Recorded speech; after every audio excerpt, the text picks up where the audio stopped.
Ngayon, ito namang si Magalong daw, gustong ibalik o ayaw tanggapin yung kanyang resignation. Si Magalong naman, nagpapabebe. Pabebe siya si Magalong, kunyari pa Kapag kailangan ako ng presidente, makakatanggi ba ako? How can I refuse the president? Yan Iba na, sipsipa na ito mga kaibigan Sabi ko sa inyo yung maling pagpuri, nakakakban niya, nakakalunod. Yun nga dinadahilan ni Presidente Digong nyo na marami raw siyang narinig. I've heard with my own 2 ears nothing but words of praises for Mayor Magalong from the President. So, of course, I'm sure 100%. Si Harry Roque, ang nagsasalita, itong pangahas na si Harry Roque. Marami raw siyang narinig, na magagandang papuri dito para kay Mayor Magalong. Gago pala kayo Kaya pinuri yan, nag-resign. Dahil sa delikadesa. Ngayon, ibabalik nyo, mumurahin na yan. Ano ba pahalagahan ni Magalong? Yung kanyang reputasyon? Yung kanyang karangalan? Mabuti nga hindi ka na namura Kaya ka nga hindi na namura dahil nag-resign ka Siya naman na dapat mong gawin, mag-resign. Ano kalalabasan mo niyan? Dinadamay ka niyan, kaya gusto kang makabalik niyan Di ba? Dapat damay-damay tayo dito. Wala naman tayong paparusahan ditong opisyal ng gobyerno Pero nakita ninyo sa Japan, ito sa Japan itong isang congressman, hindi lang nagbitiw basta, nagbitiw sa kanyang pagiging congressman, pagiging mambabatas, mga kaibigan. Alam nyo kung bakit? Ito si Kiyohiko Toyama, Secretary General ito ng Partido Komeito. Ito yung naka-coalition ito sa ruling party, yung Liberal LDP, Liberal Democratic Party. Kasi po siya ay nagpunta sa isang bar. Ang tawag nila ay hostess bar. Di may hostess dun. Di ba? Ito'y sa harap ng pandemya. Ngayon lang ito, nag-resign. Yan ang naging dahilan at nagkaroon ng public outrage. Nagalit din yung mga tao Sipin mo, nagagawa mong nakikipag ano ka pa dyan? Nag-good time ka pa dyan. Samantalang ang daming bawal gawin. Na dapat sumunod ang mga nasa gobyerno. Ayan, nag-resign po itong kanilang parang congressman ito senior member ito ng coalition, ruling coalition. Nagpunta siya sa isang bar sa Ginza at napabalita sa publiko. Kaya sa galit ng publiko, mabilis ilang araw lang resign agad bakit dito? Ito sana mabalitaan ni Magalong. Wala nang kesyo-kesyo. Ikaw nagsabi, irrevocable Dapat nilagay mo, irrevocable kung tatanggapin. Mga kaibigan, kalokohan yun. Walang irrevocable doon. Niloloko lang ninyo taong bayan. Unggoy-ungguyan lang yan. Gayahin ninyo ito. The development which came along with similar recent visits to Ginza hostess bars by Jun Matsumoto former acting chairman of LDP's Diet Affairs Committee, is set to, to give the opposition camp ammunition to attack Prime Minister Yoshihide Suga's administration. Nakita ninyo na ito tuloy ay delikadong magamit na bala laban doon sa nakaupong Prime Minister ngayon na si Suga. Mga kaibigan, gagamiting issue. Dahil sa ginawa nitong isa pang opisyal na si Jun Matsumoto, yung dating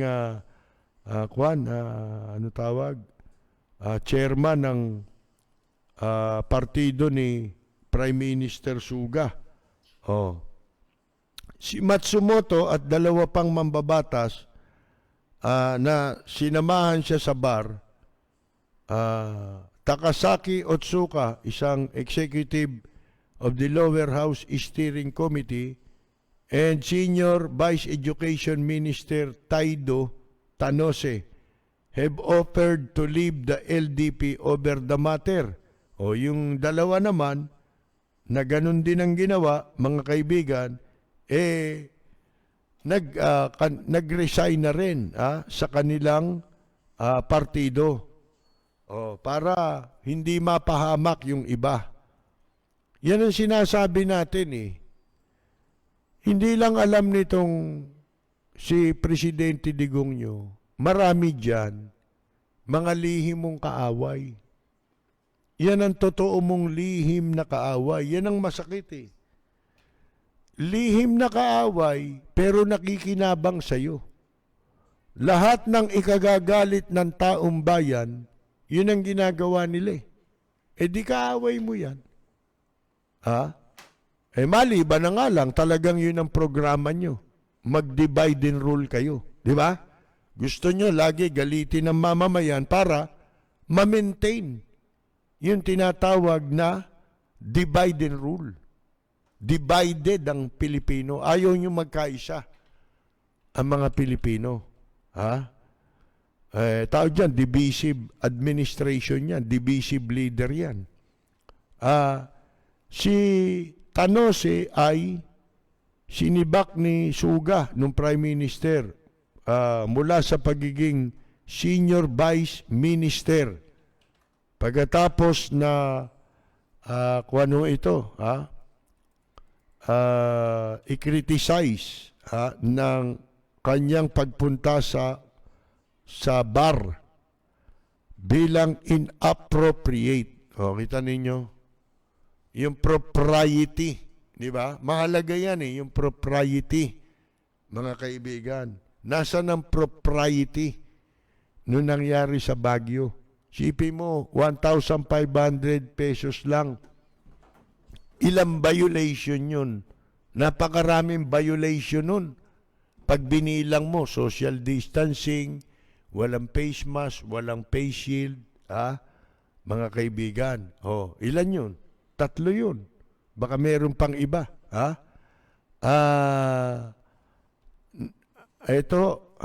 It is extremely regrettable and as a government, we apologize. Tingnan mo.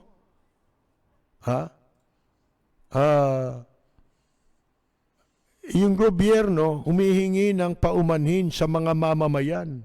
We apologize to the people. Sabi nung cabinet secretary na si Katsunobu Kato, dahil sa ginawa nitong isang mataas na opisyal na si Tanose.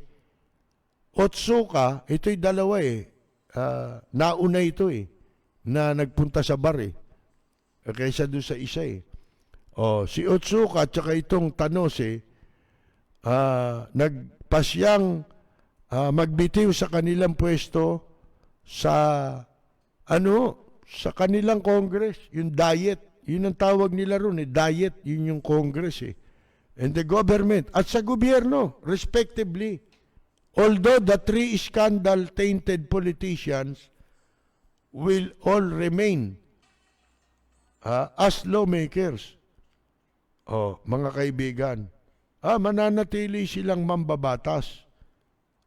Nag-resign sila sa diet. Di ba yung diet, yun yung kwan? Yun yung pinaka-kamara nila. Matsumoto had said earlier that he had gone to the hostess bars. Inamin niya. Alone. Yung Matsumoto, nagpunta raw mag-isa. Inamin niya sa bar. And apologized Monday for hiding the fact that the two junior lawmakers had accompanied him. Mingi siya ng tawad, mga kaibigan. Dahil sa kanyang paglilihim na sa katotohanan may dalawa pa siyang mambabatas na kasama na nagpunta sa bar. Jun Asumi, Diet Affairs Chief of the main opposition Constitutional Democratic Party of Japan, asked Suga to explain to the Diet. Pinag-i-explain yung kwan. Yung Prime Minister about the visit by the three lawmakers. Dito ba mangyayari ba yan?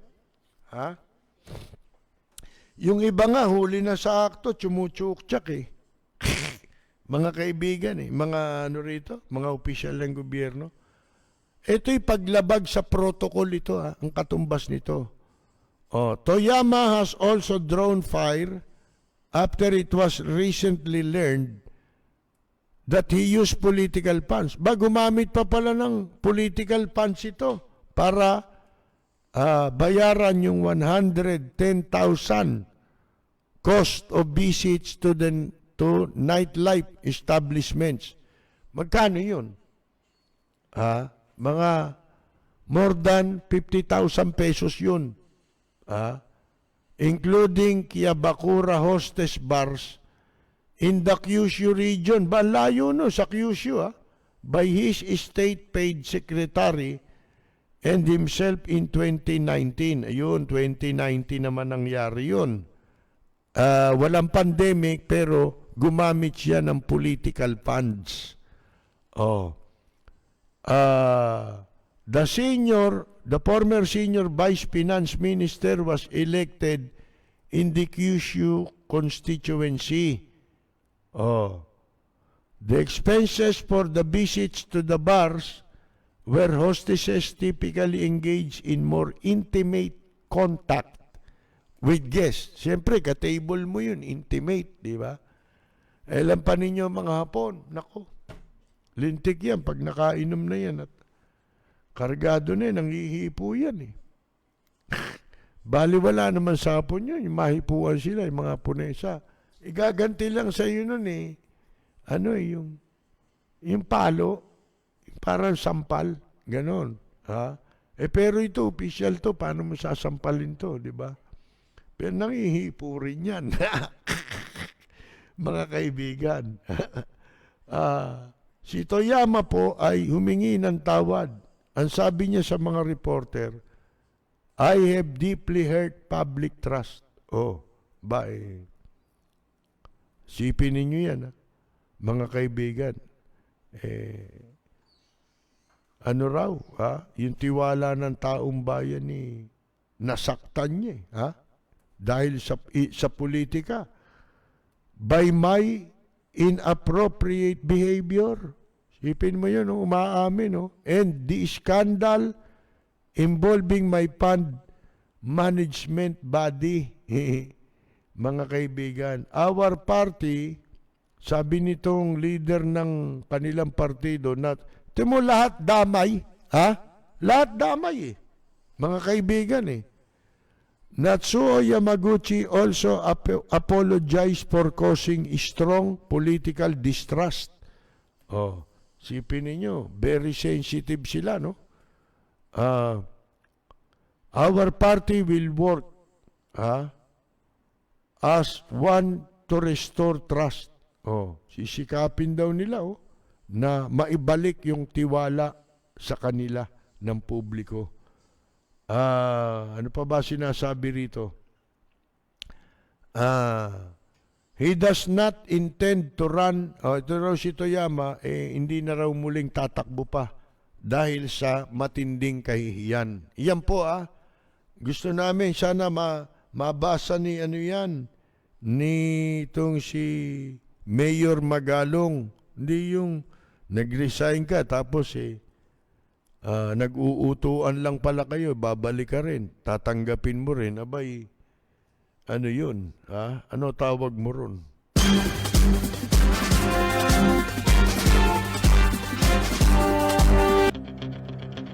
Walang preno kung bumatikos, malalim at makatwirang komentaryo. Mag-ingat ang mga politikong gumagawa ng kalokohan at baka kayo ay tamaan ng Rapid Fire!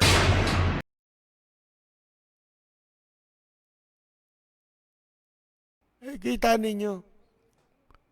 Ano raw? Si Cory daw Ano sabi ni Digong nyo? Ang mali daw ni ma'am. Binalik niya pa sa politiko. Ano?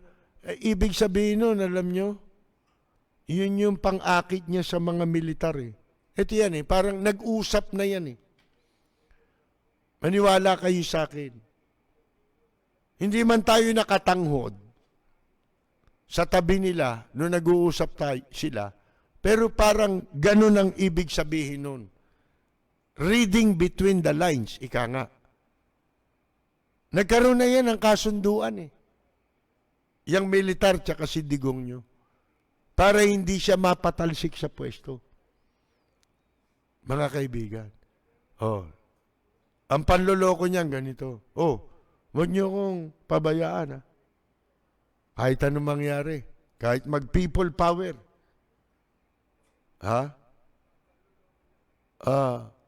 Basta, kung ano man mangyari, kaysa ibigay ko sa kanila, yan ibigay ko na lang sa inyo, sa militar. Kaya ito, kung meron silang ganyang kasunduan, ano yan in principle, ganyan. Gusto nyo, example. Kaya lang, hindi, ang layunin natin, hindi yung makasakit. Kung hindi, in principle, ganito. Si Mrs. Aquino, noong nakaupo, ilang kudeta inabot niya? Ang dami. Di ba? Ang daming kudeta ang nangyari sa administrasyon ni Presidente Cory Aquino. Ano sinasandalan? Kanino siya sumandal? In principle, mababasa ninyo yung hindi man nag-usap o hindi man wala tayo narinig na ganon, makikita ninyo. Nagtagal si Mrs. Aquino, di ba, sa pwesto, kahit maraming kudeta, na-survive niya yung mga nangyari sa kanya. Bakit? Parang nakipag-usap siya, di ba, kay Fidel Ramos. Basta, huwag mo akong pabayaan. Kaya si Ramos, ang ginagawa ni Ramos noon, kahit ang suspecha, may nalalaman siya sa lahat ng kudeta Pero, yun lihim. Yun ang suspecha. Kaya nung araw, magtataka kayo, papansinin ninyo, pag nagkaroon ng kudeta, magbibigay lang magsasalita lang si Ramos at magpapakita lang sa publiko pagtapos na yung kudeta. Pag na-contain na. Pero, habang nangyayari kudeta, nakatago siya. Kasi nag-aantay siya, tinitingnan niya kung mananalo, sasama siya ron. Naniniguro, sigurista. At saka, mga kaibigan, pwedeng possibility na kaya nangyayari yung kudeta para sumandal sa kanya si Mrs. Aquino. Kaya, parang nakita mo na sabi ni Mrs. Aquino, kaysa mapunta sa kanila, bigay ko na lang sa iyo pagka Alalayan mo lang ako. O di kita ninyo sino ang kanyang naging kandidato. Ha? Pagkatapos ng kanyang termino, di ba si Ramos? Si Ramos naman, gustong-gusto niya yun para sumandal sa kanya si Mrs. Aquino. Ganon din sa panahon naman ni Gloria, nagkaroon din ng kudeta, lagayan eh. Ang nangyari, suhulan eh. Mga kaibigan, sipin mo, nuknukan ng walang ya si Gloria, hindi natumba ng kudeta. Di ba? Mga kaibigan. Bakit? Mga generals nakikinabang eh. Di ba nakita ninyo yung pagmumukha ni Gloria nun? Nung una, di ba? Nung EDSA 3. Halos hindi na natutulog. May mga kwentuhan pa nga, sabi, kaya ganun itsura niya kasi hindi nakatulog. Pagkatapos, sabi raw nung asawa, tinanong daw niya yung asawa niya, ano ba gagawin natin? Ano mangyayari? Sabi raw nung asawa, kwentuhan lang to. Sabi nung asawa raw, dadalhin daw tayo sa sa ibang bansa Sabing ganun. Sabi raw ni Gloria, gusto ko sa Hawaii. Ay, hindi pwede ron, sabi raw nung asawa. Bakit? Kasi baka mapagkamalang kang sipa Pag nagsuot ka ng grass skirt, mga kaibigan,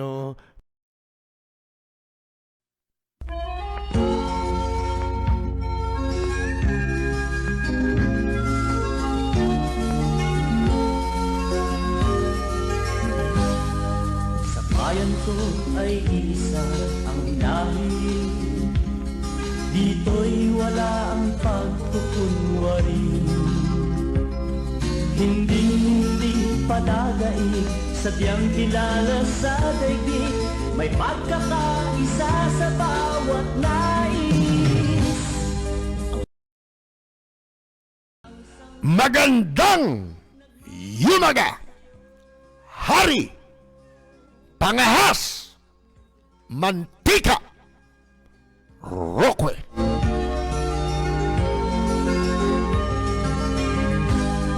Ang bayan ko'y punong-puno ng yaman, bakit ito'y kailangan pang iwanan?